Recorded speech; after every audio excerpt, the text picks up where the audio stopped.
Hey guys and gals, I wanted to show you something I've been doing with my vermicomposting in combination with my aquatic systems. I previously talked about feeding these guys Azolla, and I've been doing that too. That's a pretty high value feed, and I generally feed any surplus of that to my ducks and my chickens.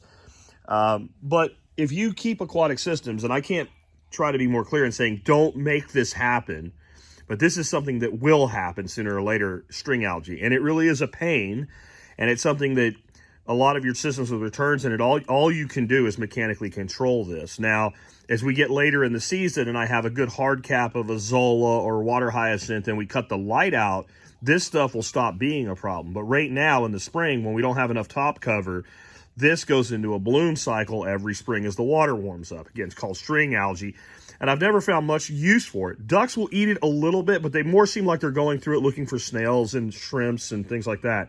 But what I've been doing, and a lot of people that do vermicomposting, they'll put down a layer of burlap.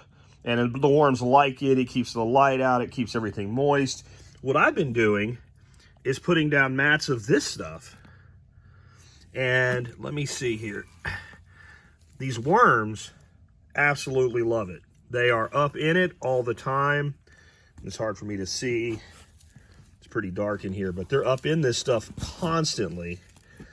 And it's like an edible mat for them. And of course they're hiding this morning when I decided to do this video without checking first. But let's see.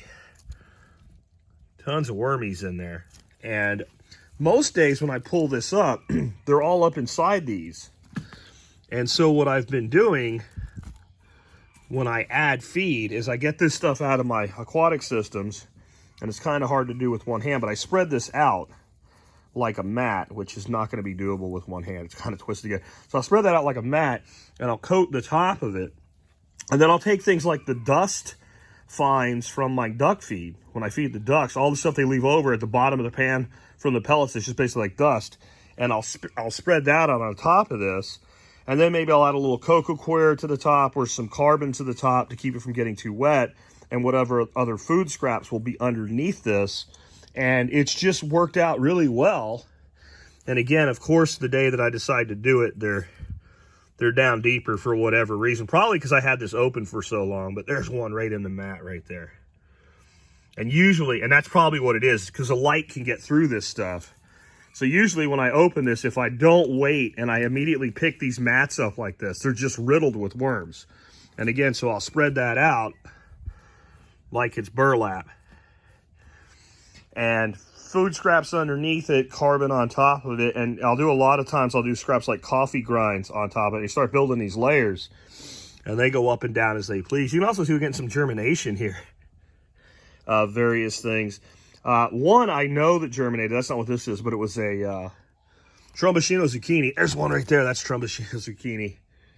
There was a core of one that I popped in there, and some of the seeds germinated. I actually took one of these yesterday and put it in a solo cup and put it under lights. I'm actually curious as to, with all the bacterial and fungal activity that goes on a worm bin that's inoculated those roots, what does it look like when you grow one of these out? Since that's got a good root structure, and I'm going to set that aside, and I'll pot that up and drop it in my seed starting system over there in a cup and see how it does.